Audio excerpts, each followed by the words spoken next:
Hello అండి. అందరికీ నమస్తే. ఈరోజు వీడియోలో మనం వినబోయే కథ ఏంటో తెలుసుకునే ముందు మీ అందరికి కూడా నాది చిన్న రిక్వెస్ట్.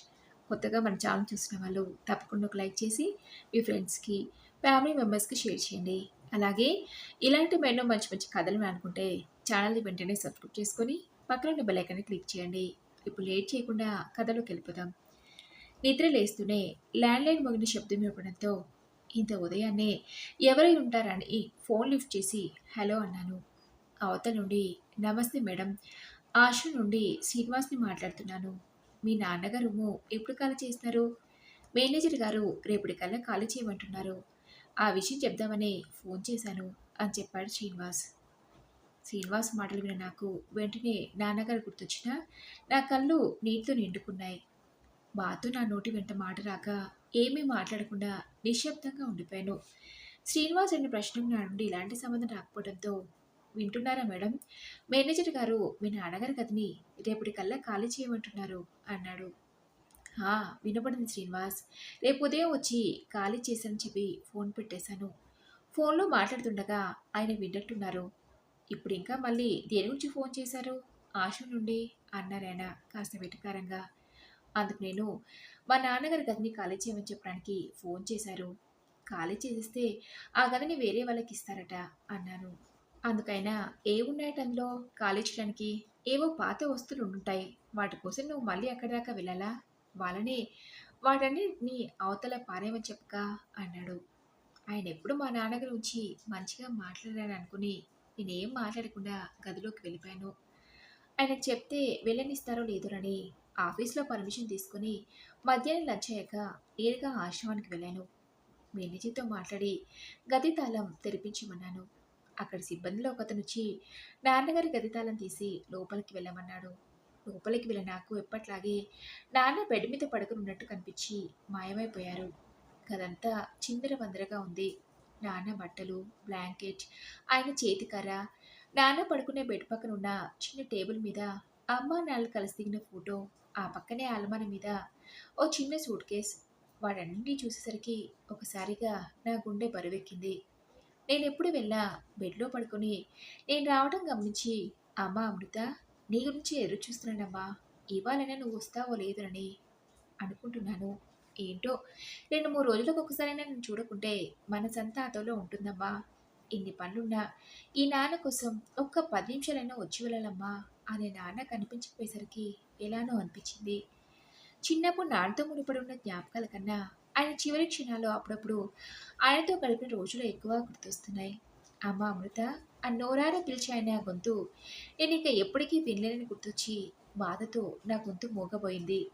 వరండాలో అటు ఇటు వెళ్ళే వాళ్ళ అలికిడికి నన్ను నేను కంట్రోల్ చేసుకుని నాన్న సామానంతా ఒక పక్కగా పెట్టుకుంటూ వచ్చాను.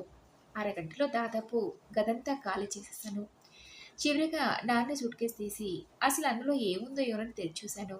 అమ్మది పెళ్ళొచ్చినట్టు పట్టుచీరతో పాటు నాన్న పట్టుపంచ, వాటి కింద బ్యాంక్ పాస్‌బుక్, నాన్న డైరీ, ఓ లెటర్ కనిపించాయి. డైరీ ఉత్తరం నా చేతిలోకి తీసుకొని వాటిని ఒకసారి గట్టిగా నా గుండెలకు హత్తుకున్నాను. ఆ ఉత్తరంలో నాన్న ఏమి రాశారో ఏంటో అని ఆతృతగా తెరిచి చదివాను. అమ్మ అమృత, ఇక మీదట మీ ఆయనకి భయపడుతూ ఆఫీస్‌లో పర్మిషన్ తీసుకొని నా దగ్గరికి రావాల్సిన పని లేదమ్మా. ఇక మీ నాన్న మీ అందరి నుండి శాశ్వతంగా సెలవు తీసుకుంటున్నాడు. అమ్మ అమృత, మీ అన్నయ్యలకు చెప్పమ్మా. నా దశదిన కర్మలకయ్యే ఖర్చు కోసం లెక్కలు వేసుకోవాల్సిన అవసరం లేదని. ఈ ఉత్తరంతో పాటు బ్యాంక్ పాస్‌బుక్‌ని కూడా పెట్టానమ్మా. అందులో ఓ ₹1,00,000 దాకా ఉన్నాయి. ఆ డబ్బులతోనే నా దశదిన కర్మలు జరిపించాలి. నీకు గుర్తుందా అమృత? మీ అమ్మ పోయినప్పుడు 10 రోజులు ఓ పెద్ద పండగలా జరిపించాం. ఊరందరినీ పిలిచి భోజనాలు పెట్టాం. నా ఆఖరి కార్యం కూడా అంతే ఘనంగా జరిపించాలన్నది నా చివరి కోరిక అమృత. మా అమ్మానాన్నలకు నేనొక్కగానొక కొడుకునని నా నామకరణం, ప్రతి సంవత్సరం నా పుట్టినరోజు, పెళ్లి ఇలా నాకు సంబంధించిన ప్రతి శుభకార్యం చాలా ఘనంగా జరిపించారటమ్మా. చావు కూడా అలాంటిదే కదా మరి. అందుకు ఒకవేళ మీ అన్నయ్యలిద్దరికీ అంత సమయం లేదంటారేమో. నువ్వైనా దగ్గరుండి జరిపిస్తావని ఆశపడుతున్నాను అమృత. మరిక ఉంటాను తల్లి. ఇట్లు మీ నాన్న హరిశ్చంద్ర ప్రసాద్.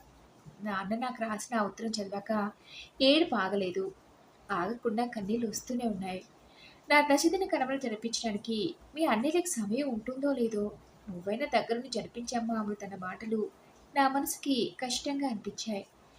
నాన్నని చూసుకోవడానికి మాకు సమయం లేదని అన్నయ్యలిద్దరూ అన్నప్పుడు ఆయన ఎంత బాధపడి ఉంటారో. నిజంగా అన్నయ్యలిద్దరూ నాన్న పట్ల అలా ప్రవర్తిస్తారని నేనెప్పుడూ అనుకోలేదు. కనీసం నేను కూడా నాన్నని పక్కనే ఉండి చూసుకోలేకపోయాను. భగవంతుడా!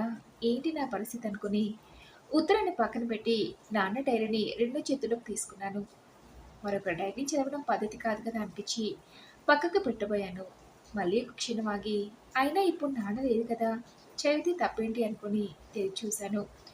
మొదటి పేజీలో పెన్సిల్‌తో డ్రా చేసిన అమ్మానాన్నల చిత్రాలు కనిపించాయి. వాటినోసారి నా చేతిలో తడిమి ఒక్కో పేజీ తెరిచి చదువుతూ పోయాను. నాన్న తన రోజువారీ జీవితంలో జరిగిన ప్రతి సంఘటన గురించి అందులో రాసుకున్నారని అర్థమైంది. నాన్న జీవితంలాగే డైరీలో కూడా చివరి పేజీ అయిపోయింది. చివరి పేజీలో మాత్రం లక్ష్మి, ఇక నా వల్ల కావడం లేదు లక్ష్మి. నేను నీ దగ్గరికి వచ్చేస్తున్నాను. నువ్వు లేకుండా ఈ 10 సంవత్సరాలు నరకం అనుభవించాను లక్ష్మి. ఈ నేలలో నిన్ను తలుచుకునే క్షణం అంటూ లేదు. నలుగురు పిల్లలున్నారు. మనకేం తక్కువండి అనేదానివి. మనకు నలుగురు పిల్లలున్నా అందులో ఏ ఒక్కరికి ఇలాంటి పరిస్థితిలో ఉన్న నాన్నని పట్టు చూసుకునే సమయం లేదు లక్ష్మి. ఇంత అల్లారు ముద్దుగా పెంచాం వాళ్ళందరినీ. చిన్నప్పుడు వాళ్ళు నా గుండెల మీద కూర్చుని ఆడుకుంటుంటే తెగ సంబరపడిపోయేవాడిని. కానీ ఇప్పుడు అవే గుండెల మీద తన్ని వాళ్ళకు నేనేమీ కానట్టు దూరంగా ఇదిగో ఈ దిక్కు మొక్కు లేని ఈ అనాథాశ్రమంలో పడేశా లక్ష్మి. అది నేను భరించలేకపోతున్నాను. పిల్లలను కాదన్నప్పటి నుంచి నాకు బ్రతకాలనిపించట్లేదు లక్ష్మి. బలవంతంగా ప్రాణాలు తీసుకోవాలనుకున్నాను. కానీ నా వల్ల కాలేదు. అందుకే ఆ భగవంతుడి పిలుపు కోసం ఇన్నాళ్ళు ఓ జీవితంలా బ్రతికాను. నాకు తెలిసిపోతుంది లక్ష్మి ఇంకెన్నో రోజులు నేను బతకనని. చిన్నప్పుడు పిల్లలు ఎన్ని తప్పులు చేసినా తల్లిదండ్రులుగా మనం వాటిని క్షమిస్తాం. వాళ్ళు బాగుండాలని మనం పడరాని కష్టాలు పడతాం. ఇప్పుడు నాకు ఇలాంటి గతి పట్టించినా ఇంకా మన పిల్లలందరూ బాగుండాలని కోరుకుంటున్నాను లక్ష్మి. ఎందుకంటే నాలాంటి పరిస్థితి పగ వల్ల కూడా రావద్దు. కడుపున పుట్టిన వాళ్ళున్నా, నా అనేవాళ్ళు లేకుండా ఎవరూ లేని అనాథగా బ్రతకడం కన్నా బాధాకరమైన విషయం ఇంకొకటి ఉండదు లక్ష్మి. అందుకే అని రాసింది. నాన్న రాసిన చివరి పేజీ చదివాక ఇక నా గుండె ఆగిపోతుందేమో అనేంత బాధ తట్టుకోలేకపోయాను. అనేలకు బుద్ధి లేకుంటే నాకేమైంది? ఇందుకన్నా ఎక్కువ నాన్న కోసం ఏమీ చేయలేకపోయినట్టు నన్ను క్షమించు నాన్న ప్లీజ్ అంటూ ఏడుస్తున్న నేను అప్రయత్నంగానే గతంలోకి వెళ్ళాను. నాన్న పేరు హరిశ్చంద్ర ప్రసాద్, అమ్మ లక్ష్మి. వాళ్ళకి మేము నలుగురం సంతానం. అన్నయ్యలు రఘు, వాసు, ఆదిత్య, ఇంకా నేను. నాన్న ఒక గవర్నమెంట్ కాలేజీలో లెక్చరర్గా పనిచేసేవారు. నాన్న మా అందరికీ ఉన్నత చదువులు అందించారు. రఘు, వాసు అన్నయ్యలు ఇంజనీరింగ్ పూర్తి చేసి ఉద్యోగరీత్యా ఒకరు చెన్నైలో, మరొకరు బెంగళూరులో స్థిరపడ్డారు. చిన్నన్నయ్య ఆదిత్య పై చదువుల కోసం అమెరికాకు వెళ్ళి చదువు పూర్తి కాగానే అక్కడే ఉద్యోగం చేస్తున్నాడు.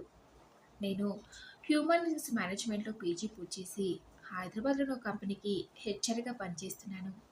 మా అందరికీ మంచి సంబంధాలు చూసి పెళ్లి జరిపించారు నాన్న.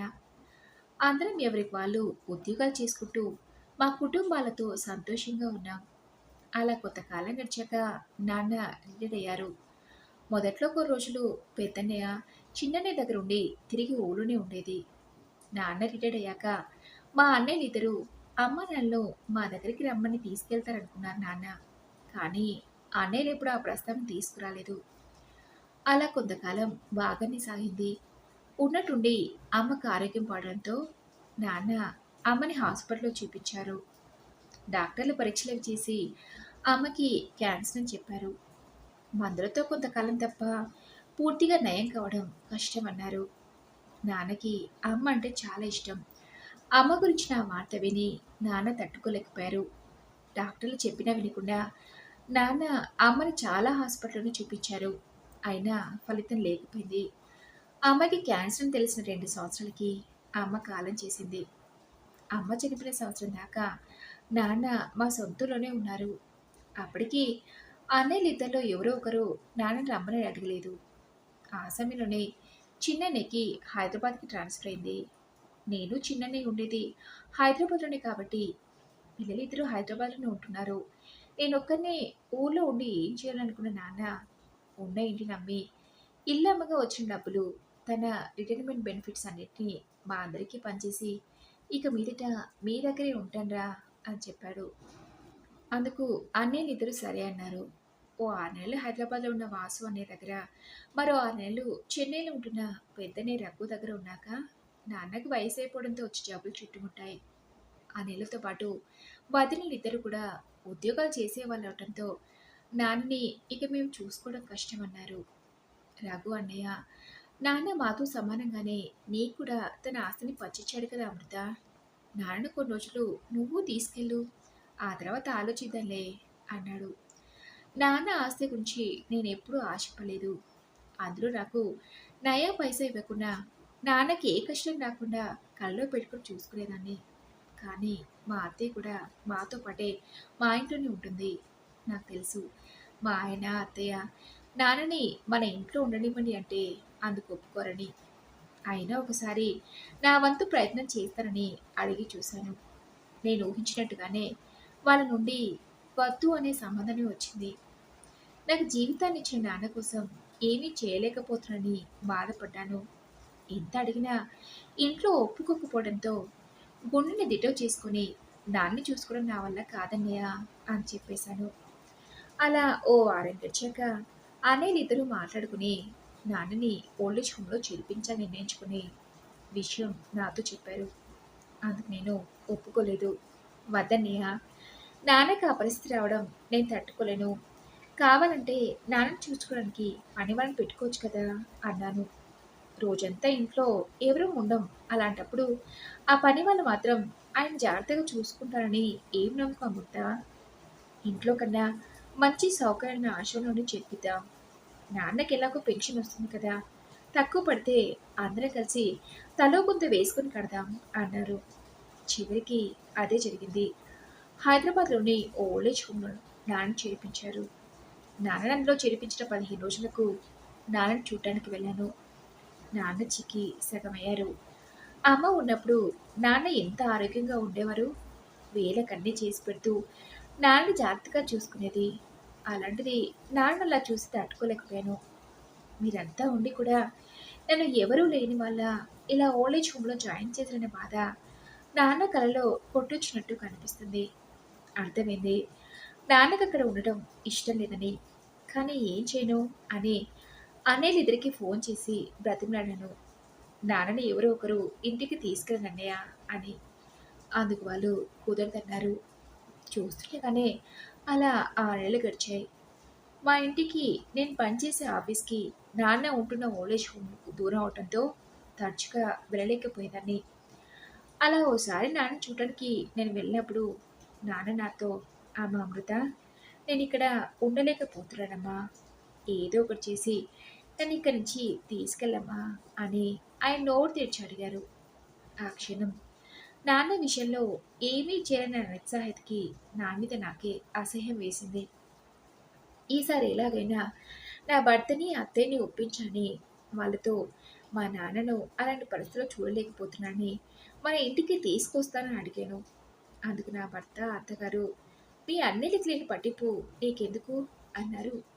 "ఒకవేళ మా నాన్నకి నేనొక్కదాన్నే కూతురినైతే అప్పుడు నాన్న బాధ్యత నేనే తీసుకొని ఉండేదాన్ని కదా! అయినా నాన్న మనతో పాటు ఉన్నంత మాత్రాన మనకొచ్చిన ఇబ్బందేంటి? ఖర్చు గురించే మీ ఇబ్బందైతే నేను సంపాదిస్తున్నాను కదా!" అన్నాను. అయినా నాన్నని తీసుకోవడానికి నా భర్త, మా అత్తగారు ఒప్పుకోలేదు. ఆ విషయంలో ఇంట్లో ఓ పెద్ద గొడవే జరిగింది.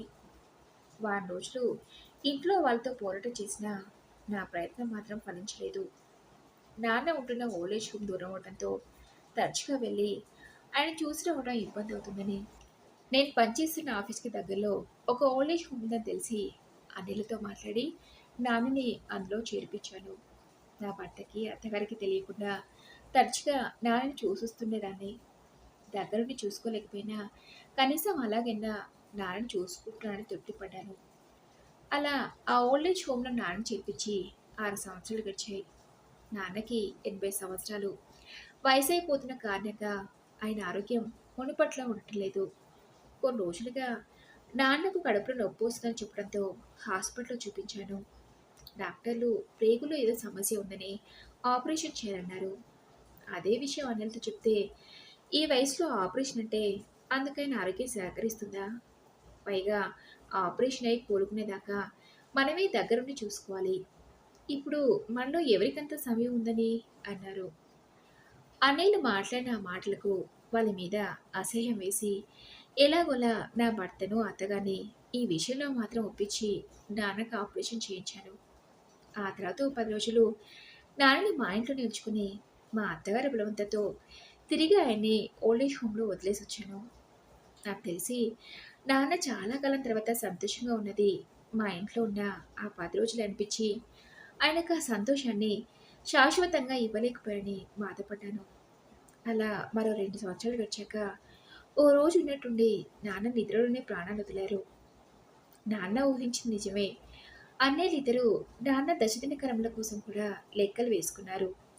అది ముందే ఊహించిన నాన్న తన ఆఖరి కార్యక్రమాల కోసం డబ్బును బ్యాంక్‌లో జాగ్రత్త చేశారు.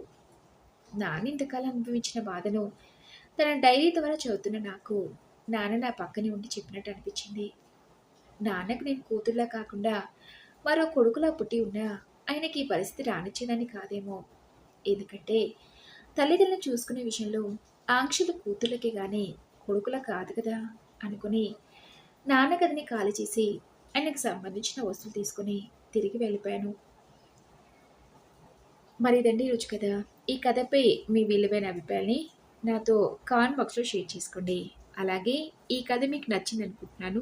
నచ్చితే తప్పకుండా ఒక లైక్ చేసి మీ ఫ్రెండ్స్‌కి, ఫ్యామిలీ మెంబర్స్‌కి షేర్ చేయండి. అలాగే ఇలాంటి మరెన్నో మంచి మంచి కథలు వినాలనుకుంటే ఛానెల్‌ని వెంటనే సబ్స్క్రైబ్ చేసుకొని పక్కన ఉన్న బెల్ ఐకాన్‌ని క్లిక్ చేయండి. నెక్స్ట్ వీడియోలో మరొక మంచి కథతో కలుసుకుందాం. Thank you for listening.